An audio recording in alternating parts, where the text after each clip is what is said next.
Hello दोस्तों, welcome to info चर्चा। दोस्तों, अक्सर लोग ये क्वेश्चन पूछते हैं कि अगर हम कोई प्रॉपर्टी सेल करते हैं या बेचते हैं तो उस पर कितना टैक्स लगेगा या फिर उस टैक्स को बचाने का कोई तरीका है या नहीं। तो आज इस वीडियो में प्रॉपर्टी से रिलेटेड जो भी आपका कैपिटल गेन टैक्स लगता है और उस टैक्स को बचाने के कौन कौन से तरीके हैं उसके बारे में चर्चा करेंगे। तो चलिए शुरू करते हैं। कैपिटल गेन क्या है? कैपिटल गेन टैक्स क्या है?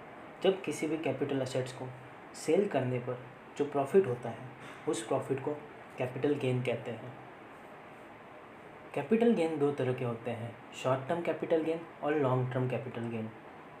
शॉर्ट टर्म कैपिटल गेन का मतलब अगर आपने किसी कैपिटल असेट्स को कम समय के लिए होल्ड किया और फिर बेच दिया तो आपको शॉर्ट टर्म कैपिटल गेन होगा। और लॉन्ग टर्म कैपिटल गेन का मतलब अगर आपने किसी भी कैपिटल असेट्स को लंबे समय के लिए होल्ड किया और फिर बेच दिया तो लॉन्ग टर्म कैपिटल गेन होगा। इन दोनों ही तरह के गेन पर टैक्स अलग अलग तरीके से लगता है। शॉर्ट टर्म कैपिटल गेन पर short term capital gain tax और लॉन्ग टर्म कैपिटल गेन पर long term capital gain tax लगता है। इस वीडियो में अपन short term capital gain tax और long term capital gain tax के बारे में बात करेंगे और long term capital gain tax को कैसे बचाया जा सकता है वो भी जानेंगे। चलिए पहले हम ये जान लेते हैं कि कैपिटल असेट्स क्या होती हैं। कैपिटल असेट्स मतलब किसी भी तरह की प्रॉपर्टी जैसे land, building, house property, vehicle, gold, jewellery, trademark, patent, lease hold rights, machinery, share, bond etcetera. लेकिन टैक्स ट्रीटमेंट के लिए रूरल एग्रीकल्चर लैंड को कैपिटल असेट्स की लिस्ट से बाहर रखा गया है। तो अगर आप कोई भी रूरल एग्रीकल्चर लैंड को बेचते हैं तो उस पर आपको कैपिटल गेन टैक्स नहीं देना होगा। तो चलिए रेजिडेंशियल प्रॉपर्टी का एग्जांपल लेकर short term capital gain tax और long term capital gain tax को समझते हैं। अगर टाइम की बात करें तो किसी भी रेजिडेंशियल प्रॉपर्टी को ख़रीदने के 24 महीनों के अंदर अंदर बेच दिया जाए तो उस पर short term capital gain tax लगेगा और 24 महीनों से ज़्यादा होल्ड कर बेचा जाए तो उस पर long term capital gain tax लगेगा। अगर टैक्स रेट की बात की जाए तो शॉर्ट टर्म कैपिटल गेन पर टैक्स आपके इनकम टैक्स स्लैब रेट के हिसाब से लगेगा। आपका इनकम टैक्स स्लैब रेट अगर आप 20% में आते हो तो 20% और 30% में आते हो तो 30%। और long term capital gain tax की बात करें तो उस पर फ्लैट 20% के हिसाब से आप पर टैक्स लग जाएगा। यानी आपका जितना गेन होगा उसका 20% आपको गवर्नमेंट को टैक्स देना होगा। इंडेक्सेशन बेनिफिट की बात करें तो शॉर्ट टर्म में इंडेक्सेशन बेनिफिट नहीं मिलता और लॉन्ग टर्म कैपिटल गेन पर इंडेक्सेशन बेनिफिट मिलता है। और अगर एग्जेम्पशन की बात करें तो short term capital gain tax पर आपको एग्जेम्पशन नहीं मिलेगी और long term capital gain tax पर आपको एग्जेम्पशन मिलेगी। एग्जेम्पशन मतलब छूट या फिर टैक्स पर रियायत। जब गवर्नमेंट आपको टैक्स ना पे करने के लिए या कम पे करने के लिए कहती है और उसके लिए कोई छूट देती है उस छूट को एग्जेम्पशन कहते हैं।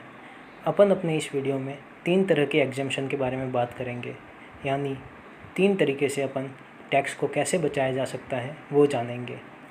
जिसमें से पहला है section 54 of income tax act.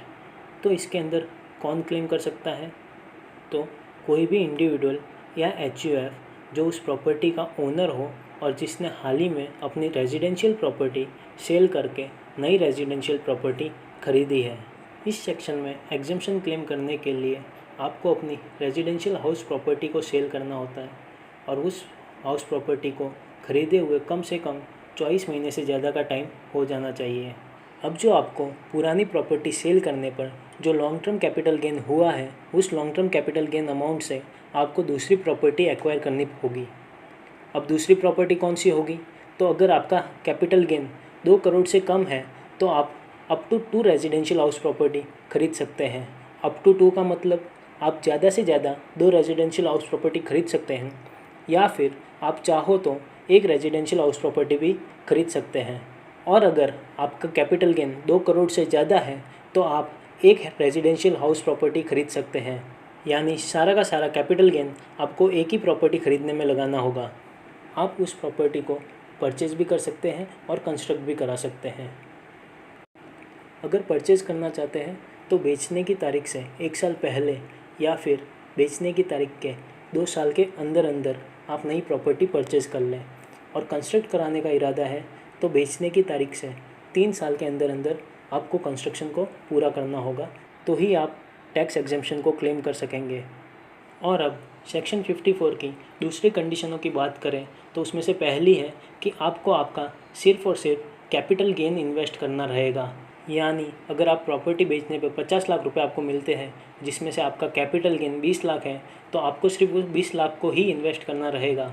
बाकी के 30 लाख को इन्वेस्ट करने की कोई ज़रूरत नहीं है। इसके अलावा दूसरा पॉइंट ये है कि सेक्शन 54 वाली एग्जम्पशन आप पूरी ज़िंदगी में सिर्फ एक बार ही क्लेम कर सकते हो, मतलब पूरी लाइफ टाइम में आपको ये एग्जम्पशन एक ही बार मिलेगी। तीसरा और इम्पोर्टेंट पॉइंट ये है कि आपने जो नई एसेट्स प्रॉपर्टी खरीदी है उसको आप अगले 3 साल तक नहीं बेच सकते। अगर आप उसको अगले 3 साल के अंदर अंदर बेच देते हैं तो आपका जो पुराना लॉन्ग टर्म कैपिटल गेन का जो एग्जम्पशन था वो रिवर्स हो जाएगा और वो आपके करंट ईयर में आपको उस पर टैक्स देना होगा।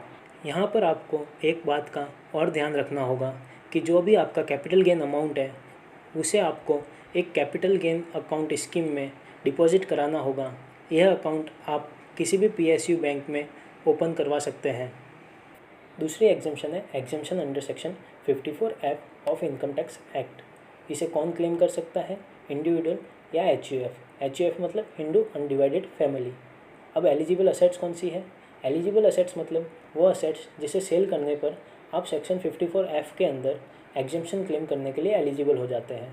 तो any long term capital assets not being a residential house property, मतलब रेजिडेंशियल हाउस प्रॉपर्टी को छोड़कर कोई भी long term capital assets eligible रहेगी सेक्शन 54 में एग्जम्पशन क्लेम करने के लिए।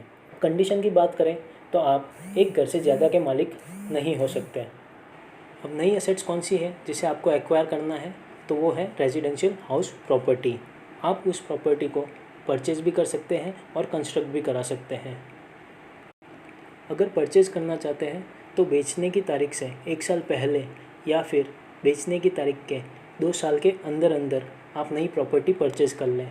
और कंस्ट्रक्ट कराने का इरादा है तो बेचने की तारीख से 3 साल के अंदर अंदर आपको कंस्ट्रक्शन को पूरा करना होगा, तभी आप सेक्शन 54F में एग्जम्पशन क्लेम कर सकोगे। सेक्शन 54F की अदर कंडीशन की बात करें तो पहली ये है कि इसमें आपको सारी की सारी सेल प्रोसीड इन्वेस्ट करनी पड़ती है। मतलब बेचने पे आपको जितना पैसा मिला है वो सारा का सारा आपको नई प्रॉपर्टी परचेज़ करने में इन्वेस्ट करना होगा। दूसरे पॉइंट की बात करें तो इसमें भी आपको कैपिटल गेन अकाउंट स्कीम का एक अकाउंट PSU बैंक के अंदर ओपन कराना होगा और जो सेल प्रॉफिट आपको मिली है वो उस बैंक में डिपॉजिट करानी होगी। तीसरे पॉइंट की बात करें तो अगर प्रॉपर्टी को आपने 3 साल के अंदर अंदर बेच दिया, नई प्रॉपर्टी को आपने 3 साल के अंदर अंदर बेच दिया, तो जो पुरानी प्रॉपर्टी पर आपको जो एग्जम्पशन मिली थी टैक्स के अंदर, वो सारी की सारी एग्जम्पशन रिवर्स हो जाएगी और वो करंट ईयर के अंदर टैक्सेबल होकर आपको उस एग्जम्पशन अमाउंट पर टैक्स देना होगा। तो आज की अपनी इस वीडियो की थर्ड और लास्ट एग्जम्पशन की बात करें तो वो है exemption under section 54EC of income tax act. अब इस एग्जम्पशन को कौन क्लेम कर सकता है? तो वो है एनी पर्सन, फिर चाहे वो इंडिविजुअल हो, HUF हो, कंपनी हो, BOI हो, चाहे कोई भी इस एग्जम्पशन को क्लेम कर सकता है। और एलिजिबल असेट्स कौन सी रहेगी? तो वो है या तो लॉन्ग टर्म कैपिटल असेट्स जो कि लैंड हो या फिर बिल्डिंग हो या फिर दोनों हो। अब इन असेट्स का होल्डिंग पीरियड कितना होना चाहिए? तो वो है कम से कम 24 मंथ से ज़्यादा। तो सेक्शन 54EC के अंदर आपको पुरानी असेट्स बेचने के बाद में नई असेट्स कौन सी खरीदनी है? तो यहाँ पे गवर्नमेंट के द्वारा कुछ स्पेसिफाइड बॉन्ड दिए गए हैं जिनको 5 साल के बाद में आप रिडीम कर सकते हो। वो स्पेसिफाइड बॉन्ड कौन से हैं? पहला है NHAI national highway authority of India और दूसरा है RECL जो कि है रूरल इलेक्ट्रिफिकेशन कॉरपोरेशन लिमिटेड। तो आपको आपका कैपिटल गेन इन बॉन्ड के अंदर अगर इन्वेस्ट करते हो तो आप सेक्शन 54EC के अंदर एग्जम्पशन क्लेम कर सकते हो। टाइम लिमिट की बात करें तो असेट्स को बेचने के 6 महीने के अंदर अंदर आपको इन बॉन्ड के अंदर पैसे डिपॉजिट करने रहेंगे। अगर आप लेट करते हो तो आप एग्जम्पशन क्लेम कर नहीं पाओगे। अब मैक्सिमम अमाउंट की बात करें तो मैक्सिमम अमाउंट रहेगा 50 लाख रुपए, मतलब 50 लाख तक आप इन बॉन्ड में इन्वेस्ट करोगे तो आपको एग्जम्पशन मिल जाएगी, और इससे ज़्यादा करते हो तो भी आपको 50 लाख तक की एग्जम्पशन मिलेगी। और अदर पॉइंट की बात करें तो सेक्शन 54EC के लिए कैपिटल गेन अकाउंट स्कीम में पैसा डिपॉजिट कराना रिक्वायरमेंट नहीं रहती, और इन जो बॉन्ड बताए गए हैं NHAI और RECL इनका रिटर्न काफ़ी लो रहता है, 5.5 से 6% के आसपास इनका रिटर्न रहता है। तो मेरी एडवाइस तो यही है, अगर आप रेजिडेंशियल हाउस प्रॉपर्टी में इन्वेस्ट करना चाहते हो तो पहले वहाँ करें, और अगर आपको लगता है कि आपका लो रिटर्न में सेफ्टी चाहिए इन्वेस्टमेंट पे, तो आप सेक्शन 54 EC के अंदर एग्जम्पशन क्लेम कर सकते हो। Thank you for watching my channel info Charcha. Please like, share and subscribe my channel.